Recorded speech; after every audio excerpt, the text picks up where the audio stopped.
Alors bonjour chers auditeurs et bienvenue sur les grandes voix francophones, la radio et télévision sur internet. Et bienvenue au 30e Festival international de la poésie.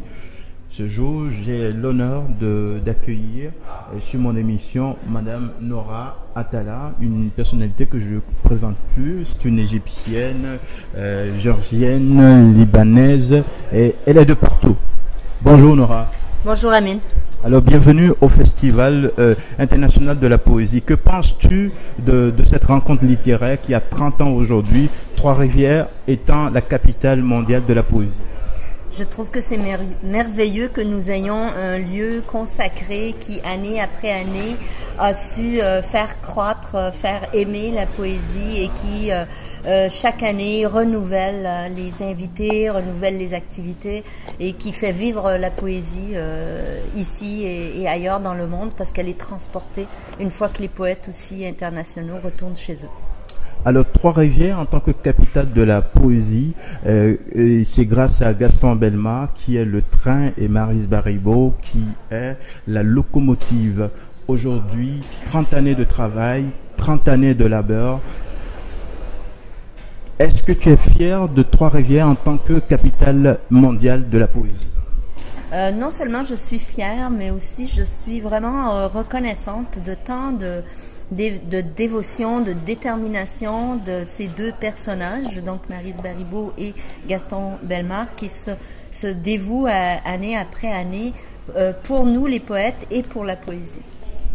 Alors, Nora Atala, tu as publié plusieurs recueils de poèmes, au total de poésie, pardon. Tu as publié combien de recueils? Je pense que ça fait 6 maintenant. Ça fait 6. Également, Nora Atala pilote plusieurs rencontres littéraires, que ce soit au Cameroun, ici à Québec, dans la ville de Québec. Alors, comment tu arrives à faire tout cela? Pour moi, la poésie, l'écriture, c'est une réelle passion. Donc, c'est comme, je ne sais pas si ça a du mérite, mais c'est comme pour moi une nécessité que de pouvoir la perpétuer, de la faire rayonner. Et c'est à travers les soirées que j'organise ou le festival, par exemple, de poésie que j'ai organisé avec des Camerounais à Yaoundé en 2012.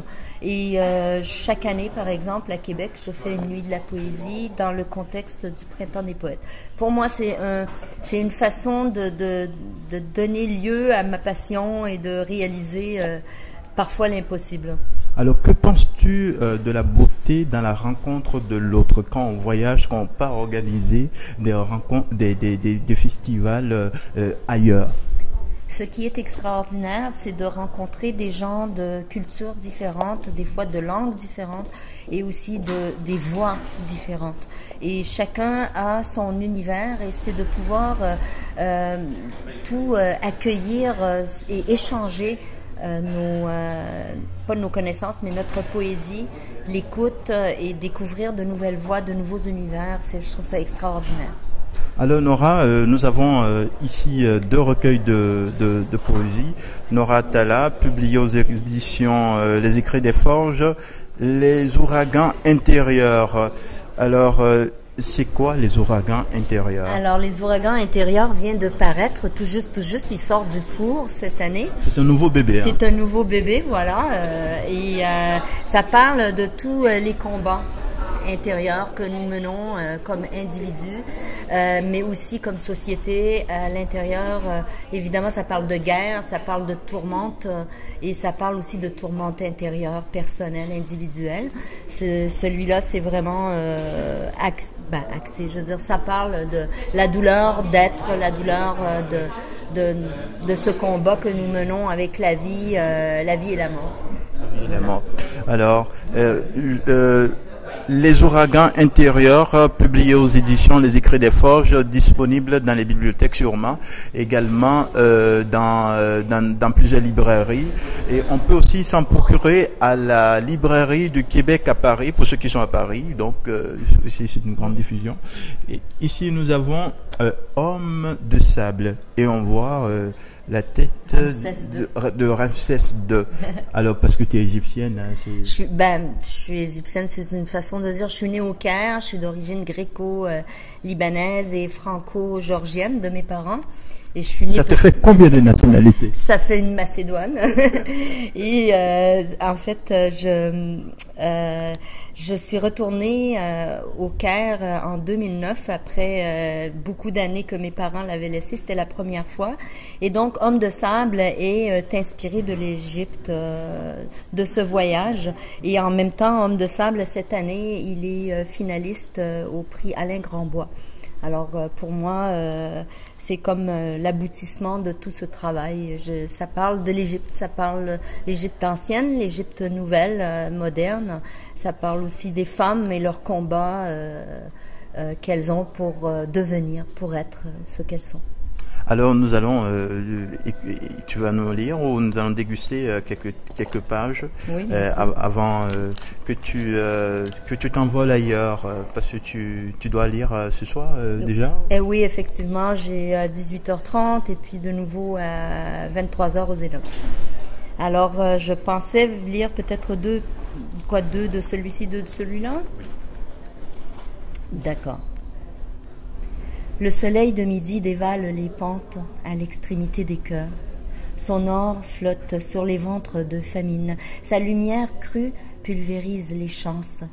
Tous les bleus se fondent dans les doutes, se confondent sous les paupières.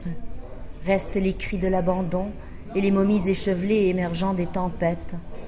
Aton creuse les traits dans la clarté intemporelle, quand les mers entonnent les chants de leurs origines.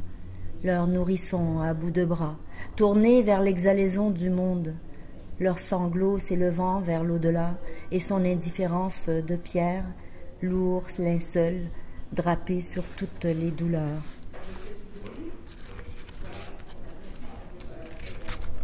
Les têtes sont tombées, elles ont roulé au pied des rancœurs, vent de tourmente à grands coups de yatagan, de balafre s'est coloré l'azur. Renfrogner les visages, fermer les mains, poings serrés à la limite des violences. Les têtes ont toupiné de vertige, elles ont foncé droit sur l'innocence. Vent de cruauté à grands coups d'épée, de bile écumante se sont fendus les lendemains. Égorger les vierges, bâillonner les cris, défiguration à la frontière du tolérable. Les têtes n'ont plus d'yeux pour reconnaître l'enfance, elles n'ont plus d'oreilles pour entendre les pleurs, pas plus de glotte pour bannir la torture. Les têtes ont perdu la tête et le reste du corps, c'était Homme de sable. Homme de sable disponible dans les bibliothèques et vous pouvez vous en procurer partout.